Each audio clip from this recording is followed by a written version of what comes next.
À travers cette vidéo, on va voir les risques de ne pas mettre en place une CMP, le bon choix de la CMP avec le Consent Mode V2, ainsi que le bon paramétrage et bien tester si on est conforme. Tout d'abord, les risques à savoir, c'est que à partir du 6 mars 2024, si vous n'êtes pas conforme avec une CMP avec le Consent Mode V2, il sera impossible de créer ou modifier des audiences sur Google Ads, de cibler des audiences de remarketing. Il peut y avoir une suspension du suivi avancé des conversions, voire même un risque de suspension du compte publicitaire. Donc c'est une vraie problématique et l'idée à travers cette vidéo, c'est de vous expliquer pas à pas comment moi j'ai mis en place la CMP sur mon site. Dans un premier temps, ce qu'il y a à savoir, c'est qu'il y a une liste de CMP qui sont partenaires de Google, qui figurent ici. Je vous mettrai le lien dans la description. Il y a également d'autres CMP qui vont devenir partenaires dans les semaines ou mois à venir. Pour ce qui est du choix des CMP, de mon côté, j'en ai testé plusieurs et pour moi, il y a deux critères qui sont essentiels. Dans un premier temps, c'est surtout la documentation, voir si c'est clair, s'il y a des vidéos sur le sujet et une documentation qui soit simple pour un paramétrage qui soit mis en place correctement. Et le deuxième critère, c'est forcément le prix. Je me suis penché sur Cookiebot,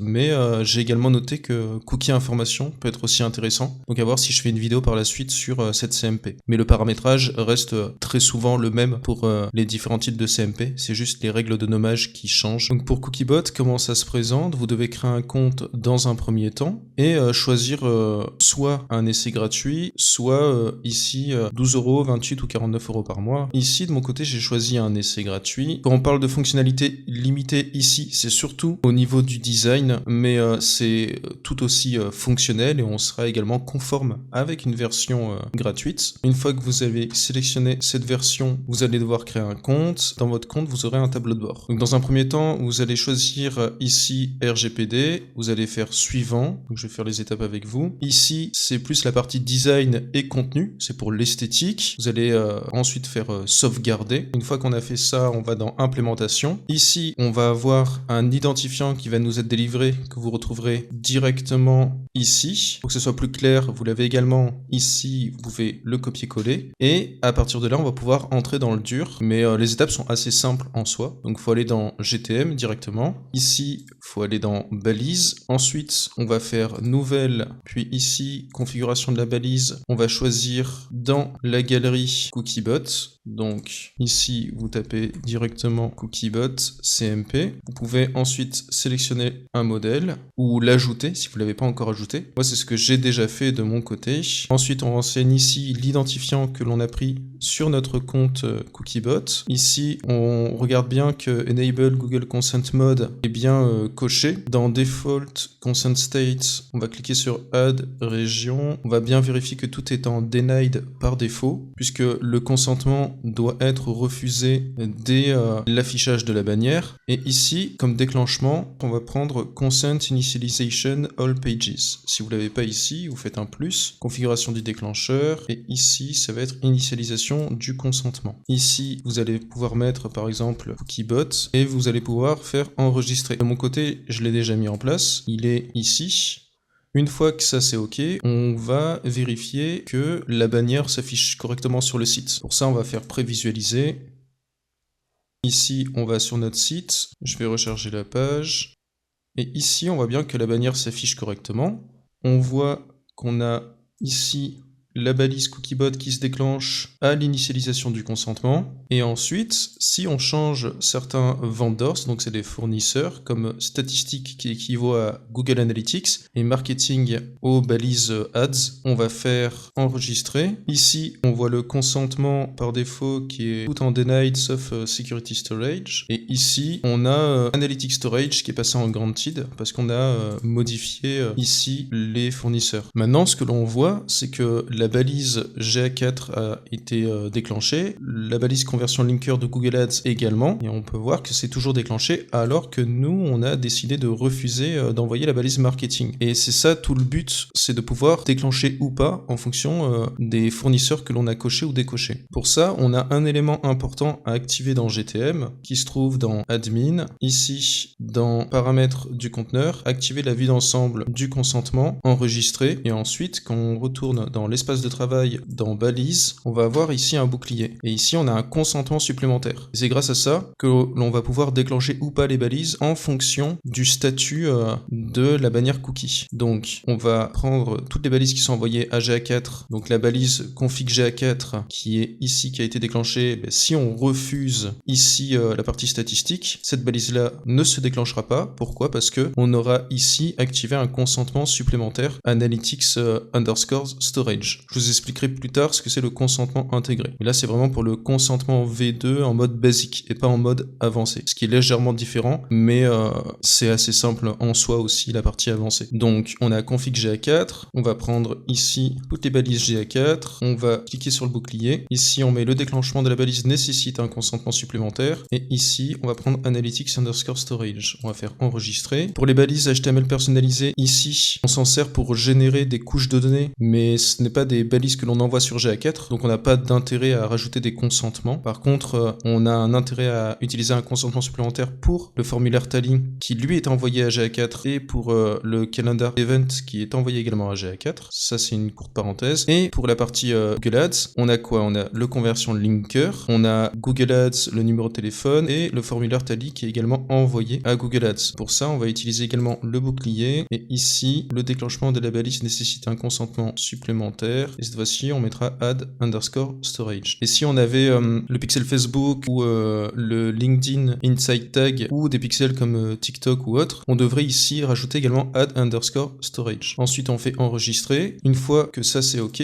on va pouvoir faire prévisualiser pour voir cette fois-ci si les balises se déclenchent ou pas en fonction du statut de la bannière. Et donc ici, je vais vider les cookies, je vais recharger la page. Là, on va mettre tout en deny, actualiser la page. Et ici, on voit bien qu'on a seulement les balises que l'on n'a pas renseignées dans le consentement supplémentaire qui se sont déclenchées. Puisque si on revient dans le bouclier, on a bien la balise personnalisée Calendly, Tally et le cookie bot qui sont déclenchés et tous les autres non, notamment config GA4 et conversion linker qui auraient dû se déclencher, mais cette fois-ci, on a rajouté un consentement supplémentaire, analytics storage et add storage. Donc on va aller dans la couche de données où ils auraient dû se déclencher, c'est dans initialisation, puisque notre déclencheur ici c'est initialisation pour config GA4 et initialisation pour conversion linker. Et quand on va donc dans initialisation, on voit les balises ont été bloquées par un paramétrage de consentement. Et donc ici on voit que ça n'a pas été déclenché car un consentement est manquant. Et on voit ici require consent analytics underscore storage. Et on a la même raison pour le conversion linker où ici on a require consent add underscore storage. Donc ça c'est bien. Maintenant,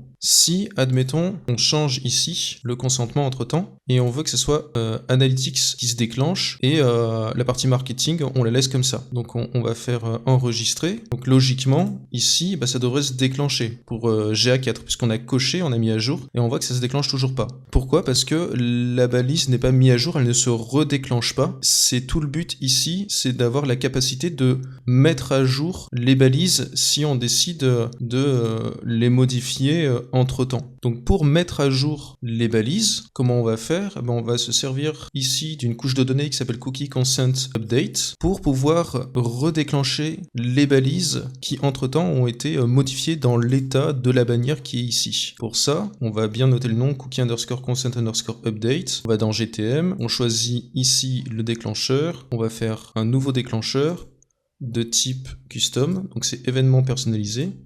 Ici, on va choisir Cookie Consent Update. Il faut bien nommer avec le nom qui est affiché ici. Pour ça, vous pouvez directement aller dans Variable et choisir ici Cookie Consent Update, ou alors dans Data Layer, le nom de l'event Cookie Consent Update. C'est la même chose. Ensuite, ici, on va mettre par exemple Cookie Consent Update, on va faire enregistrer, et ça va nous servir pour redéclencher la balise GA4 et conversion linker. Donc on va choisir les deux balises. Pour modifier plusieurs balises en même temps, vous pouvez sélectionner plusieurs balises, et ensuite vous allez directement ici, dans modifier les déclencheurs. Ici on va décocher l'initialisation de la page, puisque nous on veut que ce soit ici la mise à jour du cookie. On va faire enregistrer et une fois que ça c'est fait, on va pouvoir faire prévisualiser. Pour renvoyer les nouvelles modifications qu'on a mis en place dans GTM, on va faire continuer. Ici, Donc l'état du consentement ici, c'est statistique, donc on devrait avoir la balise analytics et pas la balise marketing. Et quand on va ici, on a bien la balise analytics et pas la balise conversion linker. Cette fois-ci, on a bien analytics storage qui a été pris en compte. Donc on a deux déclencheurs. Le premier, c'est le consent update qui va déclencher à chaque fois qu'on met à jour la bannière cookie. Et le deuxième déclencheur, c'est le consentement supplémentaire que l'on a mis en place directement ici. Donc dans les consentements supplémentaires. Donc si on modifie ici, cette fois-ci on va décocher statistique et on va cocher marketing. Donc on va avoir une nouvelle couche de données cookie consent update et cette fois-ci on a bien le conversion linker qui se déclenche mais pas la config GA4. Donc si on renseigne par exemple les formulaires, eh bien on aura les formulaires qui vont s'envoyer de Google Ads mais pas de Analytics. Pourquoi? Parce que ces formulaires ont également un consentement supplémentaire qui est affiché ici avec le formulaire de Tally, Analytics Storage pour la balise GA4 et la balise Google Ads pour Tally également avec le consentement supplémentaire add_storage. Pour voir l'état du consentement, on peut le voir donc dans la couche consent, puis ici en déroulant, mais pour que ce soit beaucoup plus lisible, on peut aller directement dans consent ici. Et là, on a la mise à jour de la page et la page par défaut. Donc la page par défaut, tout est en denied, comme on l'avait vu au tout début. Si on va ici dans Cookiebot et dans les régions qui est affiché ici, on a tout qui est en denied, ce qui est normal. Et ensuite, quand c'est mis à jour ici, le statut change grâce à la couche de données Cookie Consent Update qui est ici. Maintenant, pour être sûr que le Consent Mode V2 est mis en place pour la partie basic, on va directement ici, dans la partie network ici, on va charger la page, on va faire collect. Si c'est pas affiché, c'est normal, c'est parce que ici, on n'a pas la partie statistique qui est activée, donc on va changer le consentement. Par exemple, on va décocher marketing et on va mettre statistique, et après on cochera tout pour vous montrer la différence. On va faire ça. Ici, cette fois-ci, c'est bien affiché. Et ici, on a la requête de l'URL, et dans cette requête, on a les paramètres. Nous, les paramètres importants, ça va être GCS, qui est le Consent Mode V1, qui est affiché ici, avec le G101. Ça, c'est assez simple en soi. Il y a 4 statuts différents dans le Consent Mode V1. On a le G100, donc le chiffre des unités équivaut à Analytics, et le chiffre des dizaines équivaut aux balises marketing, tout simplement. Donc G100, ça veut dire que rien n'est activé. G101, c'est Analytics, mais pas la partie marketing. G111, c'est tout. Et G110, c'est la balise marketing, mais pas la balise Analytics. Et ensuite, GCD, qui est affiché ici, c'est le Consent Mode V2. Donc si c'est affiché, ça veut dire que le Consent Mode V2 est mis en place. Et après, les lettres, il y en a une dizaine. Mais le plus important, c'est quoi? C'est la lettre I, qui signifie que le signal n'a pas été défini. Ça n'a pas été mis en place. Ensuite, on a la lettre Q, qui signifie que l'utilisateur a refusé d'envoyer ses données suite à un consent update, donc la mise à jour du consentement. La lettre R, c'est l'utilisateur qui a accepté le consentement lors de la mise à jour. Enfin, la lettre P, c'est par défaut, tout a été refusé. Et la lettre T, par défaut, tout a été accepté. Logiquement, il ne devrait pas y avoir la lettre T qui a été acceptée par défaut, puisque comme on l'avait vu précédemment, tout doit être en denied par défaut. Donc il se peut que vous ayez la plupart du temps P, Q ou R. Et donc ici, si je modifie la bannière, j'accepte tout, je vais recharger la page, et ici, j'aurai tout en R, puisque tout a été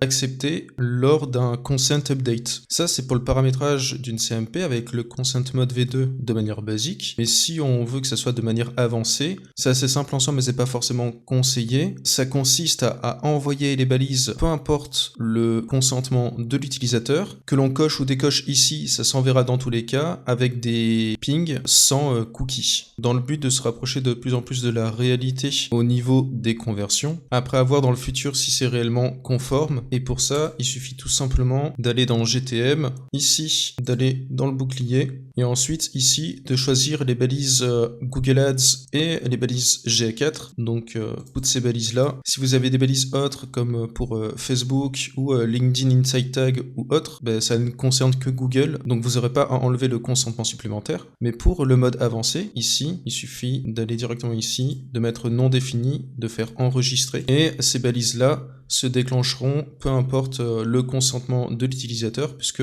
on n'a plus de consentement supplémentaire. Et on aura toujours un consentement intégré, et c'est ça qui va définir l'envoi des pings sans cookies, et donc de collecter des données pour modéliser des conversions et se rapprocher de plus en plus de la réalité.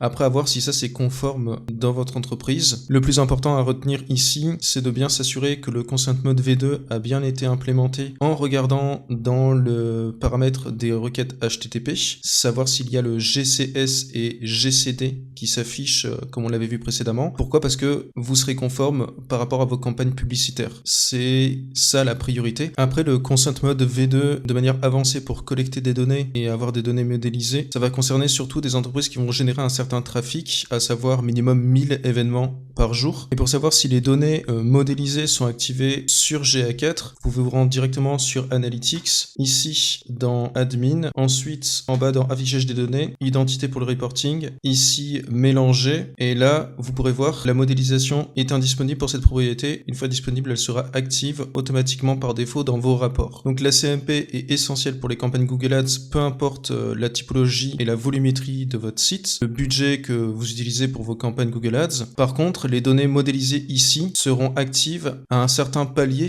au niveau de votre trafic, et à savoir logiquement 1000 événements minimum par jour. Si cette vidéo vous a aidé, n'hésitez pas à me soutenir en mettant un like ou à poser vos questions ou à repartager la vidéo, et vous pouvez me contacter directement sur LinkedIn si vous avez des questions spécifiques, et ce sera avec plaisir que je pourrai vous aider par la suite. J'ai également continué d'enrichir le Notion. Je pense que je vais être à peu près à 60 chapitres sur la web analyse, et également je vais entamer Looker Studio, Google Ads et comment créer des pages de vente qui performent avec des textes persuasifs, un design et un tracking qui est cohérent. Je vous souhaite une bonne journée et je vous dis à bientôt pour de prochaines vidéos.